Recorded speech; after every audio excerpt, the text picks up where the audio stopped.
Comment expliquer l'économie à un enfant de 5 ans? Ben, tout simplement, il n'y a pas d'économie s'il n'y a pas de rareté. Si je donne tous les jours un bonbon à l'enfant, il ne donnera pas de valeur au bonbon. Par contre, si je donne un bonbon une fois par mois, il va trouver tellement rare qu'il va donner de l'importance. C'est ça l'économie.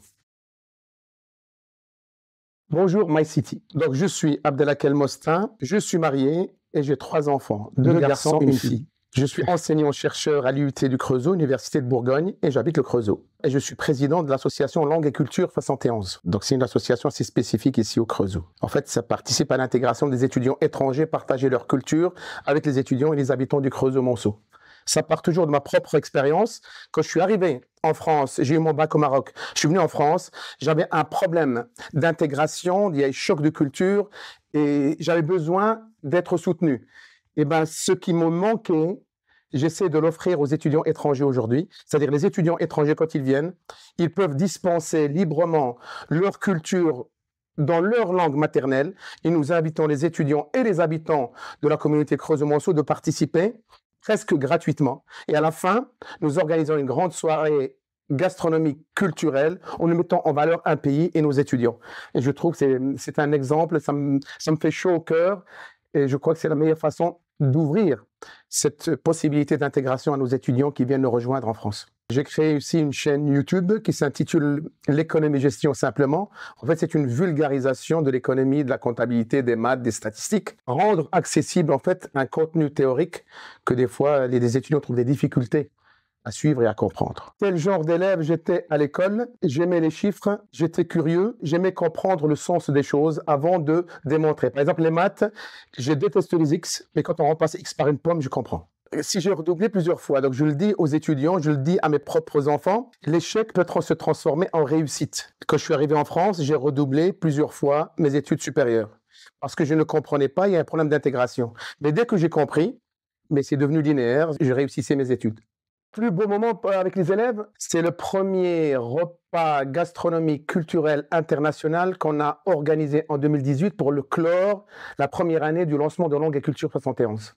Ça m'a marqué parce qu'il y avait plusieurs cultures, plusieurs étudiants et chacun amenait une spécialité de son pays. On était habillés différemment, donc, même au niveau habillement en fait, traditionnel, etc. On a partagé ce moment ici à l'IUT même. C'était extraordinaire, ça m'a marqué. Mon opinion sur l'économie du pays, oh là là. Il faut que les gens, déjà qui nous gouvernent, s'intéressent à l'économie. C'est ce qui fait la base de toute société, de la mettre entre les mains des gens compétents qui sont dans la vie professionnelle et pas seulement des théoriciens. Malheureusement, on n'a que des théoriciens.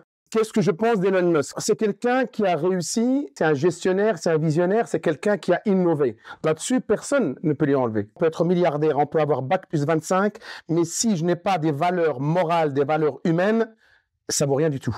Monsieur El Mostin, que pensez-vous de l'intelligence artificielle dans l'éducation?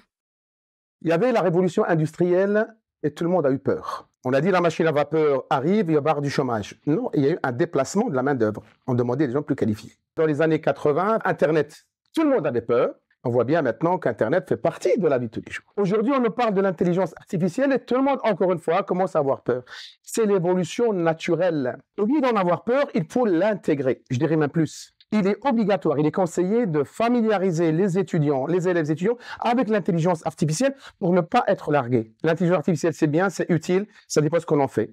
Mais il faut l'utiliser, y compris dans l'éducation. Et je le fais d'ailleurs. Je demande aux étudiants de faire appel à ChatGPT, tout ça. Ça ne me dérange aucunement. Par contre, voilà le problème où il est.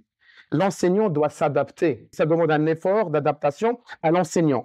Et c'est là où je crois que la difficulté se trouve. Donc, il faut former les enseignants à s'adapter. Mon conseil aux élèves, je leur dis toujours, cherchez l'impossible, visez l'impossible. Il est inatteignable parce que vous permet d'aller le plus loin possible.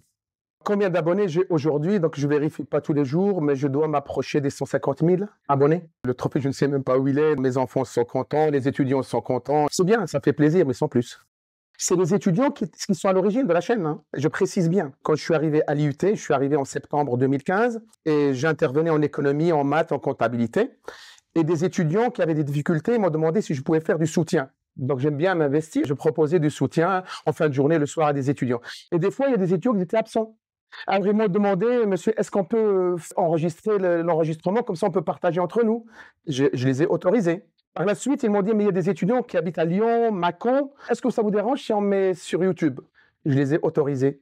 Donc, c'est eux, à l'origine, qui ont créé la chaîne. Et dès la première vidéo, on a vu que ça a explosé. Et à partir de là, on va faire une deuxième vidéo, troisième. Le confinement est arrivé et là, la chaîne a explosé, on va dire. Et c'est à partir de là que je l'ai prise en main. Je l'ai appelée Économie Gestion Simplement et j'ai commencé à l'enrichir. Je refusais tout ce qui est publicité. Donc, c'était pas monétisé. En 2022 ou 2023, si je me trompe pas, j'ai reçu un mail de YouTube pour me dire que je n'ai plus le choix. Il m'impose la pub. Que je veuille ou pas, il y aura de la publicité. Il est devenu monétisé malgré moi. Mais au début, il n'y avait aucune monétisation. Ça, c'est la véritable histoire. L'intérêt, c'est dans le titre.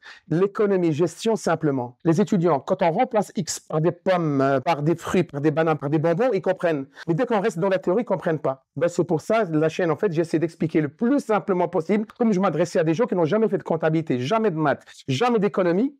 Mais quand ils comprennent, c'est à ce moment-là que je mets les formules théoriques, et là, ça devient facile. La vidéo qui a la plus buzzé sur ma chaîne, à mon étonnement, c'est la vidéo où je ne pensais pas qu'elle était la meilleure.